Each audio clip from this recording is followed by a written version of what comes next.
আজকের গল্পটা এক ছোট্ট শহরের। শহরের ভেতরে ছিল এক গরিব মানুষ। প্রতিদিন সে খেটে খায়, কষ্ট করে সংসার চালায়। সেদিন তার ঘরে খাবার কিছুই ছিল না, তাই সে কিছু চাল ডাল কিনতে বাজারে গেল। গরিব মানুষটা যখন দোকানে দাঁড়ালো, দোকানদার তখন ব্যস্তভাবে মাল সাজাচ্ছিল। সে আস্তে করে বলল, ভাই, একটু চাল ডাল দিবেন? দোকানদার মুখ তুলে তাকালো আর জিজ্ঞাসা করল, টাকা আছে তো? লোকটা লজ্জা পেয়ে মাথা নিচু করে বলল, আজ হাতে কম আছে ভাই, কালকে টাকা দিয়ে দেব। এটা শুনেই দোকানদার হেসে উঠল, জোরে জোরে বলতে লাগলো, আরে টাকাও নাই, আবার জিনিস কিনতে এসেছো, লজ্জা করে না? আমার দোকান কি ভিক্ষার আসর? এ কথা শুনে আশেপাশে দাঁড়িয়ে থাকা কয়েকজন ক্রেতা হেসে দিল। গরিব মানুষের চোখে পানি এসে গেল।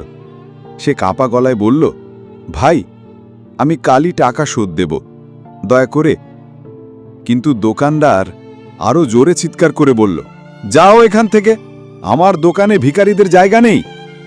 অপমানিত মানুষটা মাথা নিচু করে চলে গেল। চারপাশে সবাই তাকিয়ে রইল, কিন্তু কেউ তাকে সাহায্য করল না। সে ধীরে ধীরে রাস্তা ধরে হাঁটতে লাগল। মনে মনে শুধু ভাবছিল, মানুষের কি আর দয়া করুণা নেই? কিন্তু কে জানত, কিছুক্ষণ পরেই ঘটবে এক অদ্ভুত ঘটনা। একজন প্রভাবশালী মানুষ, হয়তো কোনো বড় কর্মকর্তা, সেই দোকানে এসে দাঁড়ালো। সে দোকানদারকে ডেকে বলল, এইমাত্র আমি দেখলাম তুমি একজন গরিব মানুষকে অপমান করলে। কেন করলে এটা? দোকানদার ভয়ে থরথর করতে লাগলো।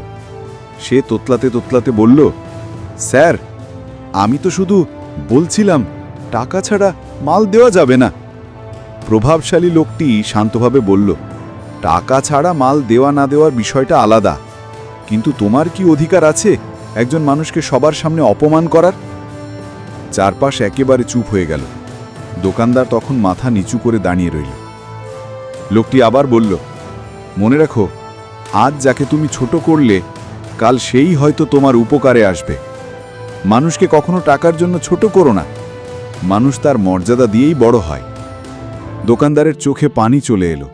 সে কাঁপা গলায় বলল, আমি ভুল করেছি স্যার, আর কোনোদিন কাউকে ছোট করব না।